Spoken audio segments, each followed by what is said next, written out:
10 minutes after the hour of 6 o'clock, it is a Monday morning, the 5th day of January. Mark Size here on 90.3 FM, looking at the 37th chapter of the book of Genesis. Looks like we might be on YouTube. Ernie Padilla is wishing everyone a good morning and a happy new year. Kathleen, I think she's still on the other side of the country, so we have the East Coast and the West Coast taken care of here on the comment section of YouTube, and we should be also on Facebook Live. So it's Monday, the 5th day of the year, and I have a website for you that might be helpful. You've been saying I think one of these days I'm going to join up to that Facebook or YouTube and see what it looks like. I've been listening, but I haven't. Well, I have an opportunity for you. And no, we ain't giving away anything free or paying anybody. Good morning, Andrea. What we're doing is we are offering you our website, lvcornerstone.com, that has the links on Facebook and YouTube to where you can just click on it and go straight to our channel and move around all. Good morning, Flo. Good morning, Jeff. We're all starting off the year, not like if we didn't start off the year last week, doing what we do every morning. It's great to be with you here every morning, Monday through Friday, whenever I can. We don't miss very many of them. Once in a while we miss, but we don't miss very far. We got 39, and Jeff has 37 wherever he's at. Jody with us also this morning, Pastor Jody Roybal from Rio Rancho, New Mexico. We are in the middle of the 37th chapter of the book of Genesis. The focus has turned, as we said Friday, the focus has turned from Jacob to Joseph, his hijo querido. I mean, some of you know exactly what I'm talking about. Others say, what's he saying? You know, not the firstborn, but parents have a way of choosing a pecking order in their children. Not the coolest thing to do. Good morning, Tommy. How you doing this morning? I think Jeff said Dana said he was going to get a hold of you today, Tommy, about some of the stuff that has to go to work. So before we get any deeper into it, let me let you know that we have a phone number, 505-454-9527. We also have an email address, klyn903@gmail.com. And I was telling the early morning people that there is a news report, and I think this came from the Huffington Report, that Gmail now says we have permission, if you don't get into your settings and block us from looking at every one of your emails and using it for AI. So if you don't want them, if you want a little bit of privacy on that side, you better get on that right away. klyn903@gmail.com is where we are at this morning. So let's continue in this 37th chapter, and let's set it up for us this morning. Now, just a side note, the next couple of chapters, I might need a lot of your help when it comes down to the next couple of chapters. So let's finish off 37, see if we get into 38 today. Where are we? We are out in the pasture. The sons of Jacob / Israel. Funny how sometimes they call him Jacob and sometimes they call him Israel, even within the same scripture. Sometimes they do, but the sons of Jacob have the flocks, and they've taken them out for pasture. And it's not just, this is taking them way far away from the home front so that they can pasture the animals. 10 of them or 11 of them, I don't know if Benjamin, I would have mentioned that Benjamin's not with them. 10 of them have taken out the flocks, and they've gone pretty far. The father, Jacob / Israel, sends his hijo querido, now you know who I'm talking about, Joseph, to go check on them. He's always been, the daddy knows that Joseph's already been pretty faithful at letting him know what's going on. Okay, another story. Covered that last week. So Joseph is out there and he finds his brothers. And as he is approaching his brothers, they come up with a plot. They are more than bugged, completely offended at Joseph and the dreams that he has had. He has had 2 dreams that he has shared with his family. One of them that they were out in the field binding their sheaves, and of the 11 or 12 sheaves, that all the other 11 sheaves bowed down to Joseph's sheaf. Okay? So it doesn't take a rocket scientist to figure out what that one was all about and what the dream interpretation was. So immediately they get offended. And if that wasn't enough, he has another dream. And why he shares it with his brothers, you figure that one out. But what happens is in the other dream, he sees the sun, the moon, and the stars. I think 11 stars, 12 stars or something like that. And all of them bow to his star, including the sun and the moon. And even his father said, wait, son, come here, son. What's that one about? It's just a dream, Dad. All I did was just get a dream. I'm just telling you what happened. As he's shining his nails on his shirt, saying, looks like I'm going to be the boss. Now, these are prophetic dreams. But just because you have a prophetic word doesn't mean that you share. You got to learn half of wisdom. Here's for me, my definition of wisdom. Good morning, Leroy. Good morning, Dana. Now, here's my definition of wisdom. Knowing what to do and when to do it. Joseph has dreams. Okay? And the interpretation is not really that hard. Some dreams you gotta chew on them for a while to kind of find out exactly what's going to happen, when it's going to. But another part of knowing what to do is knowing when to do it. And maybe this wasn't the appropriate time, so I'm just throwing this out there. You tell me what you think about it, because Mama, Daddy, and all the brothers are offended. Now, let's get back to our story. Why are they offended? You know why. And what are they going to do about it? Well, they know that Joseph is getting close. They all, in the long, far distance, they see Joseph driving up in his Jeep. And, he's got the Jeep with all the different colors on it. They could see him from a mile away. No, he had a coat of many colors. That was something else that offended the brothers immensely. Daddy didn't pull no punches. Daddy said, I'm going to make a quilting jacket for my son, and because he's my hijo querido. Leroy, you're going to have to learn that one, okay? Jeff, you too. You never know when you're going to need it. Anyway, they decide, hey, what do you guys think? What do you guys think if we kill this braggadocious brother of ours? Well, what do you think? Huh? Therefore, they said to one another, we're going back to verse 19.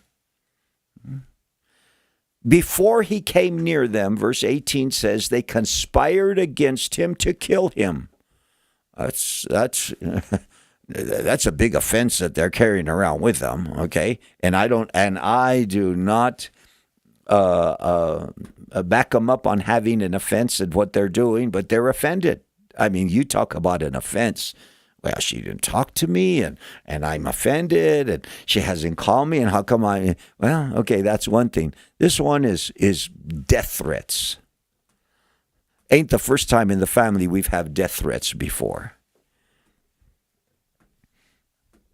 Isaac knew what a death threat was all about. Jacob also. Then they said to one, Jacob knew what a death threat was all about, man. But it's his sons now. Then they said to one another, look, this dreamer is coming. The dream. What dream? The dreamer about the sheep. Oh, yeah, I remember that one. And he also dreamt about the sun and the moon and the star. Oh, yeah, thank you. Look, this dreamer is coming. Come, therefore, let us now kill him and cast him into some pit. Your brother? Your own flesh and blood? Is it that bad, boys? Well, apparently it is. Oh, I think we get confronted over and over in the book of Genesis with the sinful heart of man. We go back to the 3rd chapter of the book of Genesis and we see the fall of man, and man has fallen. And they seem to keep on falling over and over again. No excuse for what's going on here. I'm sorry, Andrea, you are correct. It's early morning, and that's my excuse. It's first of the week. Sorry, people. Sorry, Flo. Sorry, Andrea. They said to one another, top of the page. Then they said to one another, look, see, here I go. I invite people locally to hook up with us on the Facebook, YouTube site, and then when I do it, I don't have it properly. They say, well, what's the big deal there? I'm just like. Then they said to one another, look, this dreamer is coming. Come, therefore, let us now kill him and cast him into some pit. And we shall say, some wild beast has devoured him. We shall see what will become of his dreams. Oh, my God. Hey, let's see what Jeff has to say about these guys. They have pretty thin skins if a dream is enough to set them off. Yeah, we could go to the fruit of the Spirit and the works of the flesh. And we can see, and you tell me what set is working here. Is this love? Is this joy? Is this peace? Is this goodness? Is this kindness? Or is this envy and jealousy and strife and division? And Jeff is right. They have pretty thin skins. If a dream is enough to set them off. Looks like they're jockeying for position is what they all doing. And, especially the top three, the three oldest, let's say the top three, Reuben, Simeon, and Levi, are probably trying to atone for some stuff, and we'll get into that here in a little while. Leroy. Come, therefore, let us now kill him and cast him into some pit. Ooh, the works of the flesh. And we shall say, let's make up a story. Some wild beast has devoured him. We shall see what will become of his dreams. Yeah, we'll take care of these dreams and this dreamer in one fell swoop. Let's take him out. But Reuben heard it. And he delivered him out of their hands and said, let us not kill him. The Reuben, the oldest, inheritor of the birthright, the blessing, double portion. But is he going to get it? Then Reuben heard it. He delivered him out of their hands. Come on, boys. Hey, everybody chill a little bit. Sit down. Let's talk about this. Reuben said to them, shed no blood, but cast him into the pit which is in the wilderness, and do not lay a hand on him, that he might deliver him out of their hands and bring him back to his father. So everybody has their little conspiracy theory that's going on here. And Reuben said, no, no, no, come on, guys, we can do it. Let's just throw him into the pit. We'll just throw him, shed his blood. I think that would be a little, let's just throw, what's the difference, man? You're throwing him into a pit where there's no water. He can't get out on his own. So you're going to, I guess we're going to let him starve to death? Shed no blood. Cast him into this pit which is in the darkness. Do not lay a hand on him. I don't want you boys to have it on your conscience, okay, for the rest of your life. So, as your oldest brother, well, but the end of verse 22 says that he might deliver him out of their hands and bring him back to his father. So old Reuben is setting his GPS.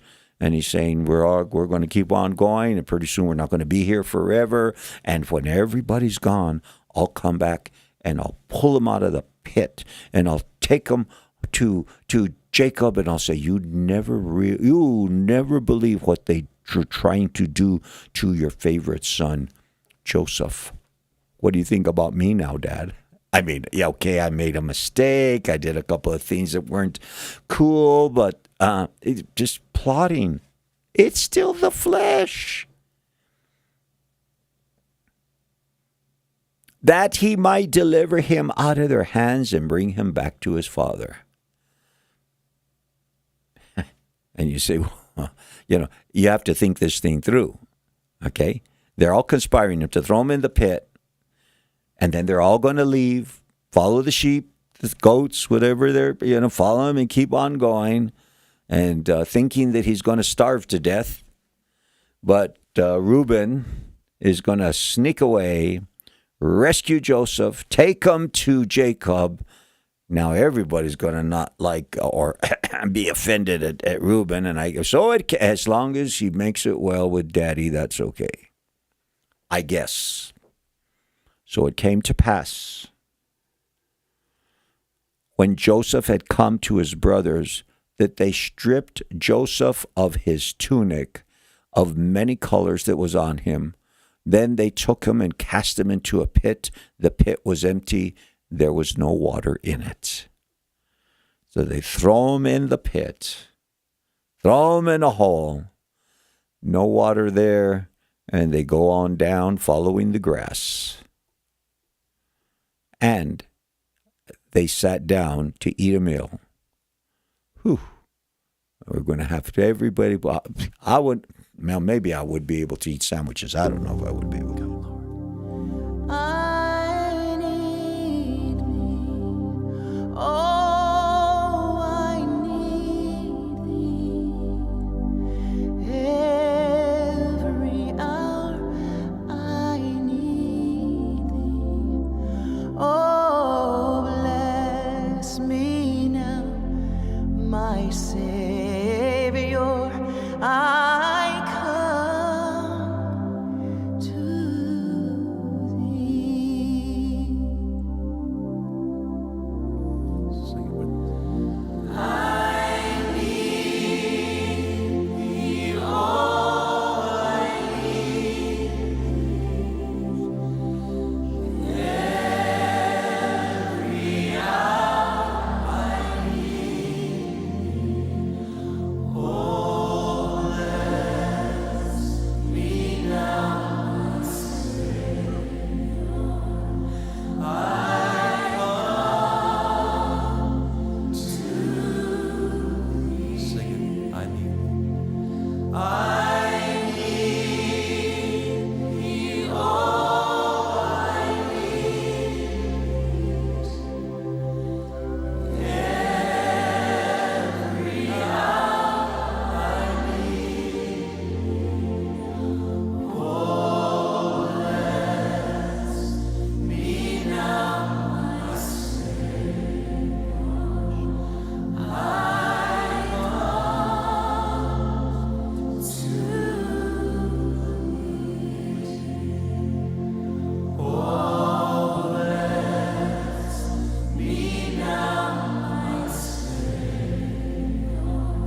30 minutes after the hour, Don Moen with his little ditty singing, I Need Thee Every Hour. Time for us to get into weather. 39 degrees is the current temperature. Feels like 29 out there. Looking for a high today of 57 degrees. With sunny skies. West wind 15 to 20, increasing 25 to 30 this afternoon with gusts as high as 40 miles per hour. So not going to be too cold. It's going to be windy to go along with. A Tuesday, mostly sunny, high near 58. North wind 5 to 15 miles per hour. So the wind's going to calm down a little bit on Tuesday, and on Wednesday a little bit more. West wind 10 to 20 miles per hour, high near 57 degrees with mostly sunny skies. Oh yeah. Okay, so we have that email address for you, klyn903 at gmail.com. Let's get back into it.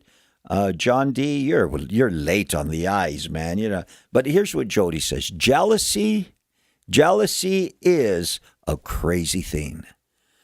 Jealousy is one of those things that eats at you. You know, you don't say much, but inside, oh, it could be boiling. It could be just cutting you up like little knives on the inside. Jealousy. Ooh, and every time you could have a smile on the face, and inside you could be just saying, man, I can't, ooh. And that's where the brothers were. They're in the flesh big time. Huh? Over a couple of dreams. Huh? So they cast him into the pit, verse 24. And the pit was empty. There was no water in it. And they sat down to eat a meal. Everybody pulls out their happy meal. Let's see what kind of burrito Mama made us today. They sat down to eat a meal. Then they lifted their eyes and looked, and there was a company of Ishmaelites coming from Gilead with their camels, bearing spices, balm, and myrrh, on their way to carry them down to Egypt. So they're sitting around, you know, hey, roasting marshmallows, you know, hey, it's lunchtime. What the heck you guys doing? Well, and they lifted their eyes, and there's a company of it. There's a train of remember who Ishmael is? Okay, the descendants of Ishmael. These are, you know, related to them, coming from Gilead with their camels. And they got a bunch of goods, and they're going down to Egypt, and they're going to sell, trade, do everything, you know. That they guess what? We still do that today. We just put them in shipping containers and put them on ships. Okay, let me take this one off over here before I get feedback. They sat down to eat a meal. They lifted up their eyes, and look, there was a company of Ishmaelites coming from Gilead with their camels bearing spices, balm, myrrh on their way to carry them down to Egypt. It just so happened. So Judah said to his brothers, what profit is there if we kill our brother and conceal his blood? Come, let us sell him to the Ishmaelites, and let not our hand be upon him, for he is our brother and our flesh. And his brothers listened. So Judah gets up, looking for mustard. You know, did anybody have a mustard packet around someplace? And then he's, come on, boys. Well, what are we going to kill our brother for? Huh? Let's sell him to these guys. They're always looking for slaves, good young slaves. They're going to take him down to Egypt. We'll never see him again. What profit is there if we kill our brother and conceal his blood? Come, let us sell him to the Ishmaelites. Let not our hand be upon him. Oh, I tell you what. We won't be into jealousy. We'll just be into lying. That's okay. For he is our brother and our flesh. Well, yeah. And his brothers listen. Yeah, that's a good idea. That's a good idea. Anybody have salsa? Pass. So Midianite traders passed by. The brothers pulled Joseph up, lifted him out of the pit, and sold him to the Ishmaelites for 20 shekels of silver. And they took Joseph to Egypt. And probably bound, you know. So there goes Joseph to Egypt. There goes the dreamer. Where's the sheaves now? Where's the stars, the sun, and the moon now? As the camels are taking them away, they pulled Joseph up, lifted him out of the pit, and sold him. And everybody's getting their 30 shekels of silver. And everybody's getting, okay, well, they only gave us 30. How are we going to split this up 11 ways, 10 ways now? 3 each, okay? Everybody gets 3. Where's Reuben? Well, I'll say Reuben's. He went off someplace, and then Reuben returned to the pit. Okay. And indeed, Joseph was not in the pit, and he tore his clothes. What do they say about the best laid plans of mice and men? Okay. Jeff tells us the Ishmaelites were third cousins of the sons of Jacob. So, Reuben comes back. He hasn't received his 3 pieces of silver yet. It doesn't say anything about 30 pieces of silver. You know what I'm referring to, okay? Hasn't only been a few weeks that we've been. Then Reuben returned to the pit, and indeed Joseph was not in the pit, and he tears his clothes. Oh my God. My plan was to get him out of there and take him home to Daddy, and Daddy would love me again. Maybe I'd be his first on the list instead of Joseph, and say, my son. He returned to his brothers and said, the lad is no more, and where shall I go? He returned to his brothers, and they're saying, okay, somebody give him his 3 pieces of silver. He gets there, he says, where's Joseph? Joseph's not there. He got out. And where shall I go? Well, how about everybody else? Reuben? What are we going to do now? He's gone. Did they tell? I guess they had to have told him what they did. It doesn't tell us here that they did or they did. So they took Joseph's tunic. Before they threw him in the pit, they took the coat of many colors off of him. How nice of them. Nice guys. That's so they took Joseph's tunic, killed a kid of goats, and dipped the tunic in the blood. All right, we're going to have goat for supper tonight anyway. So they dipped the tunic in the blood of the goat. Then they sent the tunic of many colors, and they brought it to their father and said, we have found this. Do you know whether it is your son's tunic or not? Ooh. And the plot thickens, ladies and gentlemen. Joseph, on his way to Egypt, minus his coat of many colors. That was his identity. His identity through his dad was the coat of many colors. He had this Jeep, that had the rims and the tires, everything on it. And they come back and they say, we found his Jeep, but we didn't find him, Dad. Oh, the plot thickens. When they sent the tunic of many colors, they brought him to their father and said, we have found this. Do you know? Dad, we found this? Dad, is it or isn't it? Yeah, somebody put on the Hollywood act. We found this. Do you know? Can you tell us? You were the one who made it for him. Do you know whether it is your son's tunic or not? And he recognized it and said, it is my son's tunic. A wild beast has devoured him. Without doubt, Joseph is torn to pieces. Oh, I sent him out to check on you guys. Did you ever see him? Did he ever show up? Was he on the way back from... Anyway, look, oh my God. A wolf or a bear or a lion got a hold of him. Tore him into pieces. But the lion took his jacket off before he did it, okay? We don't want blood in the Jeep, okay? He recognized this, my son's tunic. A wild beast has devoured him. Without doubt, Joseph is torn to pieces. Then Jacob tore his clothes, put sackcloth on his waist, and mourned for his son many days. Remember, he's el hijo querido.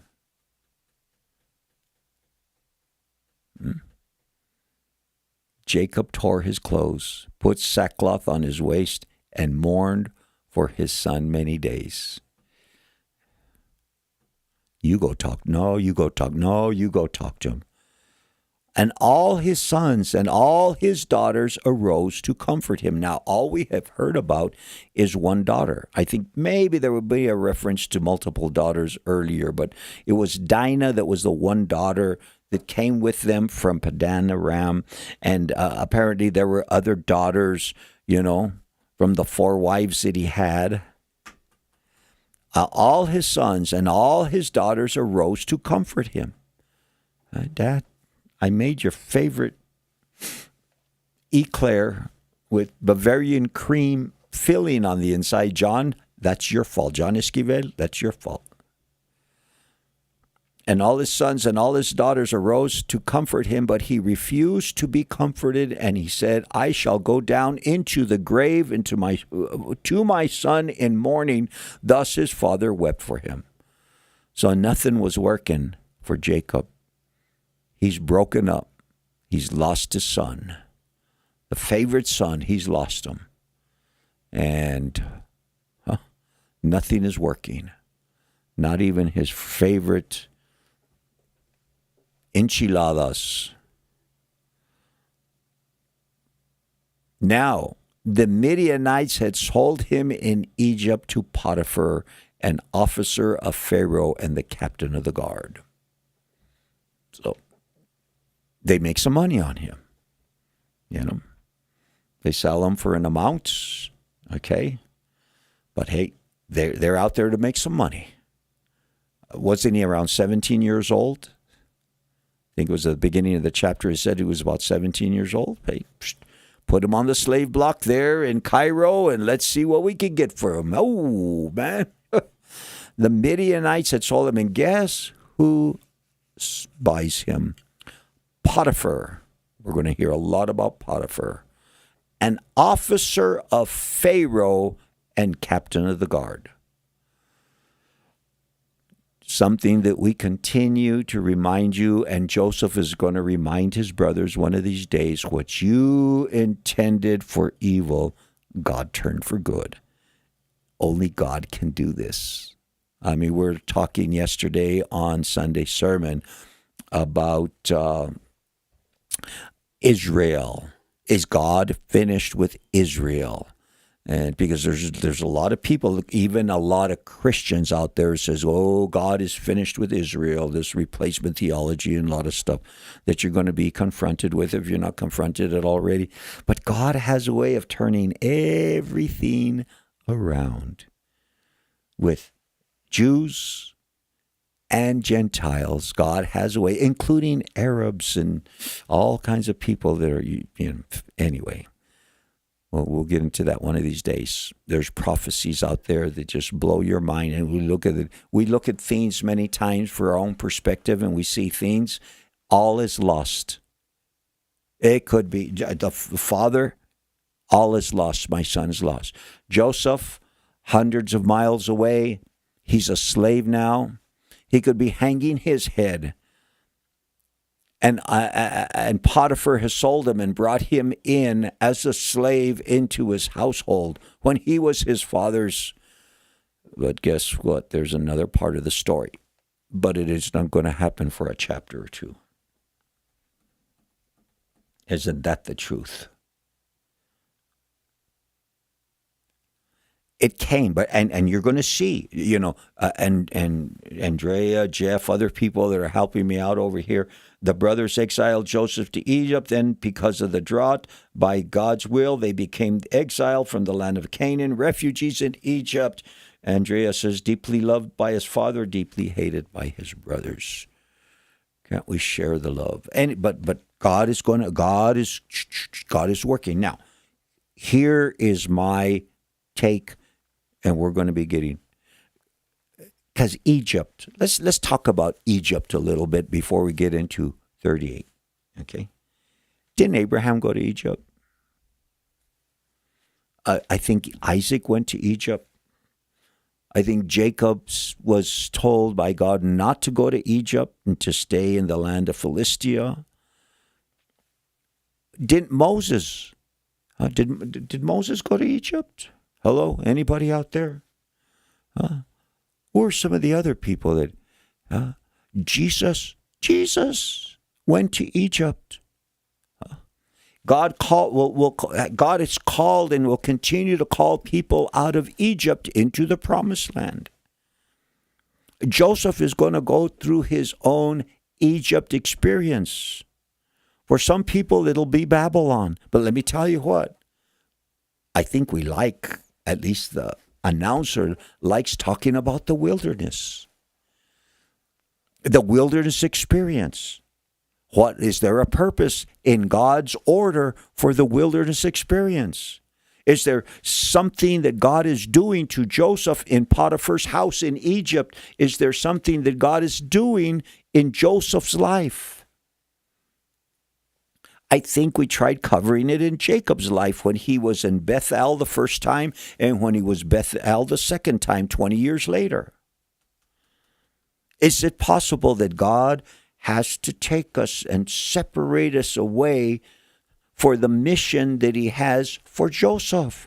Is it possible that that he takes people away and separates them away, and it's not always physically, but he deals with the heart of man?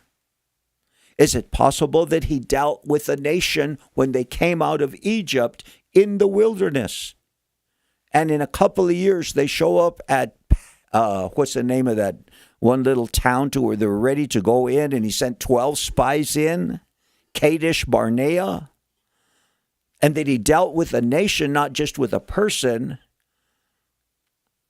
not just with a Jacob, but with an Israel as a nation, is he dealt with them and prepared them to enter into the promised land, and they wouldn't enter in. So for 38 years more, another lap around the mountain. And I believe that like Jacob went, was it Jacob? Make sure I know. It was Jacob went to Padan Aram after he left Bethel, and he thought he was going to be there for 7 years.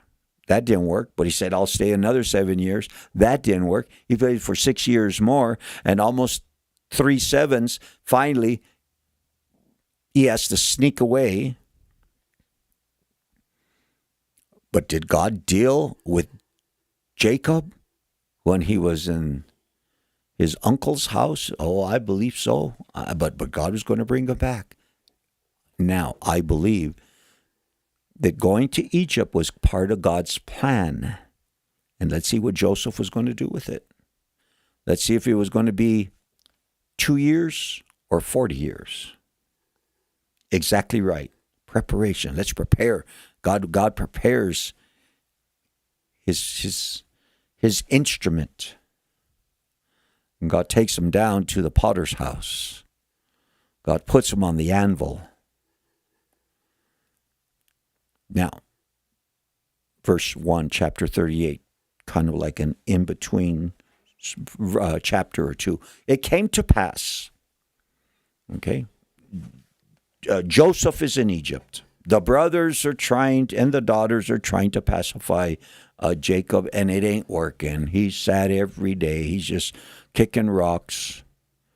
You guys doing whatever you want. Don't ask me. I don't care anymore. Still wearing his sackcloth shorts. And it came to pass at that time that Judah departed from his brothers and visited a certain Adullamite whose name was Hira. Okay. And Judah saw there a daughter of a certain Canaanite whose name was Shua, and he married her and went into her. So she conceived again, bore a son, and she called his name Onan. Judah is one of the sons, okay? One of the brothers of Joseph, Reuben, Simeon, Levi. Judah's one of them, one of the 12. Okay. So he decides he's going to, go camping for the week and get away from his brothers. He visited a certain Adullamite whose name was Hira, and Judah saw a daughter of a certain Canaanite whose name was Shua, and he married her and went into her. Well, it's just a weekend thing. I woke up that morning and still with a headache, and I got a ring on my finger. Should have never gone to Vegas, the other Vegas. So he married her and went into her. So she conceived and bore a son, and he called his name She conceived again. So he comes back. Hey, Dad, look at my wife. I got is she girlfriend? No, she's my wife. She conceived, bore a son, and called his name She conceived again and bore a son and called his name Onan. She conceived yet again and bore a son who's called his name Shelah. He was at Chezib when she bore him, whatever that means. Somebody do your homework. Why was he at Chezib when she bore the third one to him? So now Judah has 3 sons, meaning that Jacob has 3 grandsons.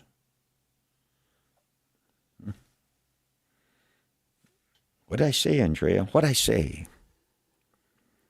Was it the Chumers? She conceived again, bore a son, called his name Onan. She conceived yet again. Then Judah, verse 6, took a wife for his firstborn son, and her name was Tamar. Okay, so, hey, firstborn is needs a wife. He's growing up. He's a man now. Okay, so let's find a wife for her. Tamar, okay, you're going to be my son's wife. But Judah's firstborn, was wicked in the sight of the Lord, and the Lord Yahweh killed him. It doesn't tell us much. I would imagine. Now, here's a potential issue here, is that the women of Canaan had a way of bringing their idolatrous ideas and ways with them and not leaving them behind. What Judah was doing that was wicked, it must have been pretty terrible. Let me see if there is anything. I don't see anything there. Wicked, Genesis 8, Genesis 13, 19. That doesn't tell us. It doesn't give us anything that I see that tells us what Judah did. But you can just bet your sweet bippy it wasn't that he was picking his nose in the first grade. And the Lord killed him. And Judah said to Onan, go into your brother's wife and marry her and raise her up an heir to your brother. So this was something that was cultural. It was traditional. If your brother didn't have a child, a son to continue the lineage, your other brother took the responsibility. Okay, Chezib is a biblical place in the lowlands of Judah. It means lying or deceptive. I knew there was something there. Thank you, Jeff. Possibly due to a dry stream or political failure. Okay. Go into your brother's wife and marry her and raise up an heir to your brother. So he says, you take responsibility over Tamar and make sure that we have a son for your dead brother so that his line can continue. Go up into your brother's wife and marry her and raise up an heir into your brother. But Onan knew that the heir would not be his. So son number 2 heard what daddy had to say, but he don't get the warm fuzzies out of it. But Onan knew that the heir would not be his, and it came to pass when he went into his brother's wife that he hid it on the ground, lest he should give an heir to his brother. So, he gets his sister-in-law, whose husband has died, and Onan, kind of starts doing what dad tells him to, but he spilled his seed on the ground. When he went into his brother's wife, that he omitted on the ground, lest he should give an heir to his brother. So, he wasn't real happy with everything that was going on, and the thing which he did displeased the Lord, therefore he killed him also. These are things, ladies and gentlemen. I told you I needed your help on this chapter and probably the chapter after this. The Lord killed him? Yeah. That's what the Bible says. Then Judah said to Tamar, his daughter-in-law, remain a widow in your father's house till my son Shelah is grown. For he said, lest he also die like his brothers. And Tamar went and dwelt in her father's house. So Tamar has still not had a son from the brothers of and her father-in-law comes to him and says, wait till the youngest is grown. Once he's a man, once he's big enough, old enough to do what the tradition and culture says that we have to do, then so she goes back home. Remain a widow in your father's house till my son Shelah is grown. He said, lest he also die like his brothers. And Tamar went and dwelt in his father's house. Now, in the process of time, the daughter of Shua, Judah's wife, died. A whole lot of dying going on in Judah's life. He's lost 2 of his 3 sons. Now his wife dies. It seems like it's just him and his 3rd son. Judah's wife died. Judah was comforted and went up to his sheep shearers at Timnah and his friend Hira the Adullamite. I think we've seen the Adullamite before, and Hira will go along with this. Okay, so we'll make a connection there one of these days, but we have to play a song. We are way past time to play a song. This is probably going to take us a minute past the top of the hour. Timnah. Who is Timnah?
Well, good morning, Las Vegas. 1 minute after the hour of 7 o'clock on this Monday morning, the 5th day of January. 37 degrees is our current temperature. Feels like 28 out there with a 14-mile-an-hour wind blowing out of the south. Weather report coming up for the 90.3 people at the bottom of the hour. We are in the 38th chapter, I believe, is where we are at. Yeah, 38th chapter of the book of Genesis. Let's get right into it. See if we set this thing up. Nope, that's not the way to set it up, but that is. Everything else is off. All the panels are there. Good morning, Yolanda. Good to see you yesterday. Praying for you, my girl. It was told Tamar, look, your father-in-law is going up to Timnah to shear his sheep. That's where we left off.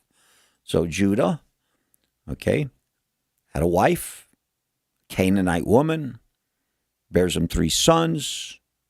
The Lord kills 2 of them. There are no sons of grandsons, actually, of Judah to take over. And Judah tells the wife of just hang on there until the oldest one is old enough, and then we'll take care of business. So Judah, okay, went up, verse 12,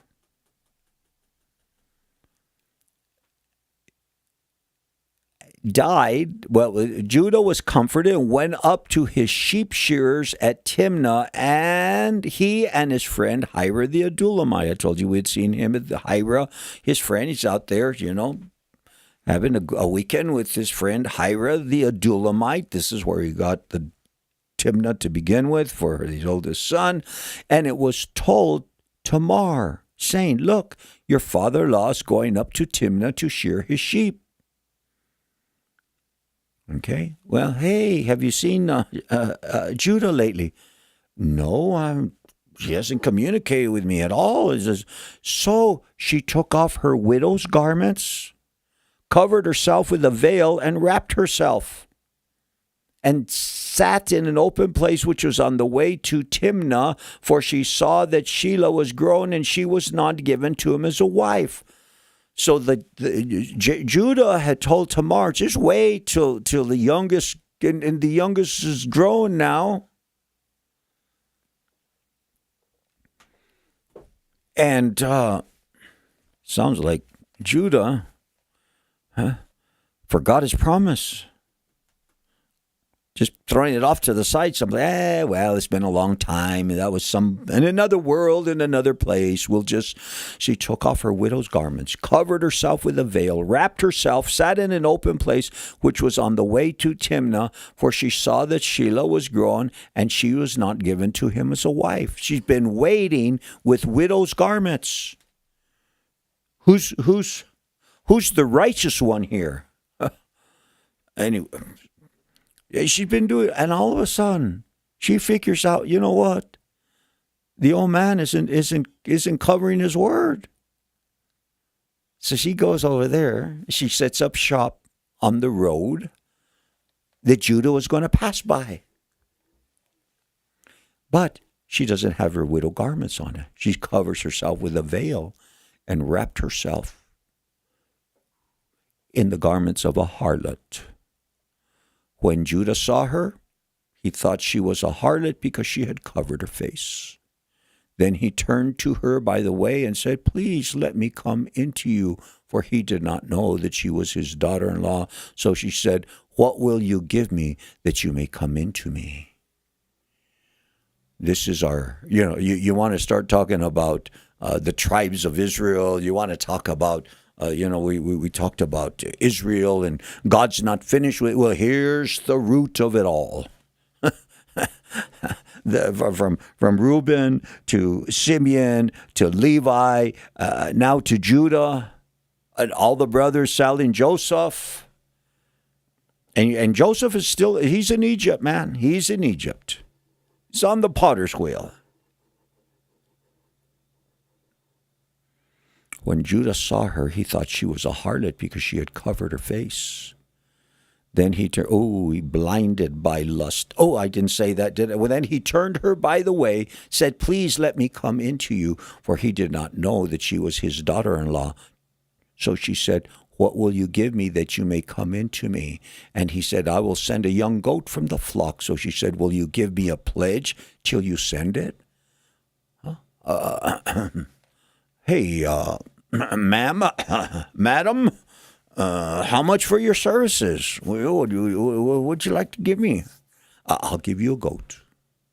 I don't see no goats. I don't see no goats following you, old man. Huh? What are you going to give me? Give me your driver's license. Give me something. Give me, He says, what pledge shall I give to you? So she said, your signet and cord. Your signet. It's kind of important stuff. I mean, that's my driver's license there. I need my driver's license. And yeah. Blinded by lust. What pledge shall I give you? Your signet and cord and your staff that is in your hand. This was all identifiers of who Judah was. These weren't just, he didn't have a bunch of staffs and a bunch of signet cords, your signet and cord. He didn't have a lot of them no. This is identifiers. This is what showed who he was. He had his own special markings on the staff, and everybody knew whose staff it was when it was there at the coffee shop, and everybody had their, that's Judah's right there. You can tell by the markings on it.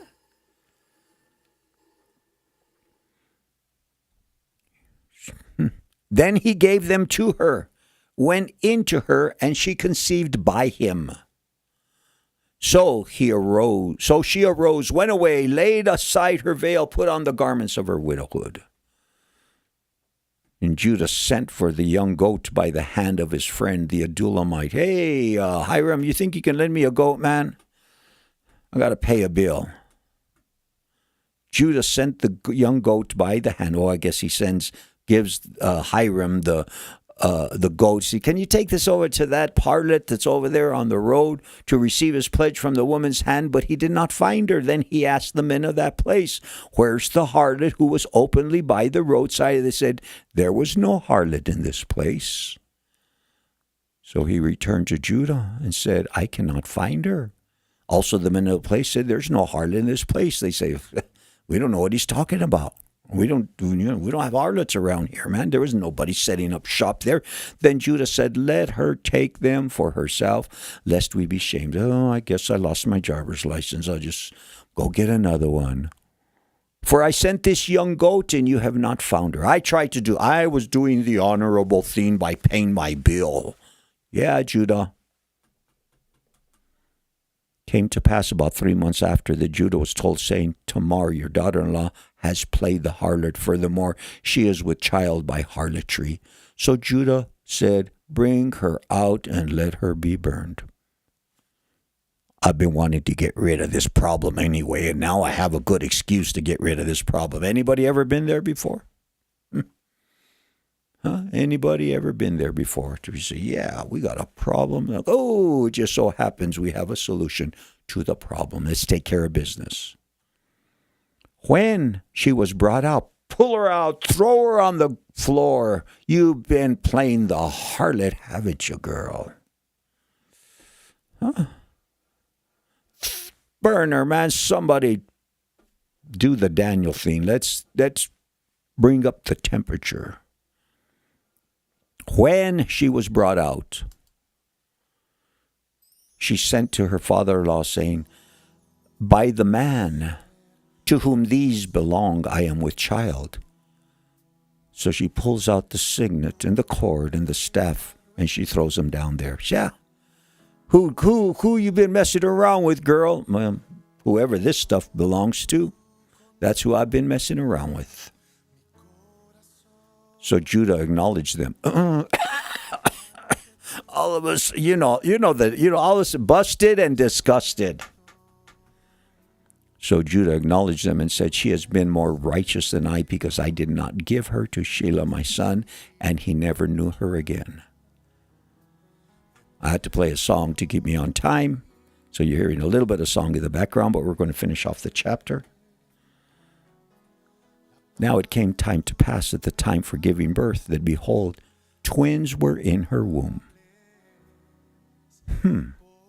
So we got some interesting stuff going on. We've seen twins before, have we not? And we've seen something like's going to go on over here, but it's already 11 minutes after the hour. We'll finish chapter 38 tomorrow, and then we'll get into chapter 39. Another one of those chapters that you just say, what is going on here? Joseph will be back. We're going to Egypt tomorrow, ladies and gentlemen. God bless you all. Marcos Pagan singing Un Limpio Corazón. Aquí estoy.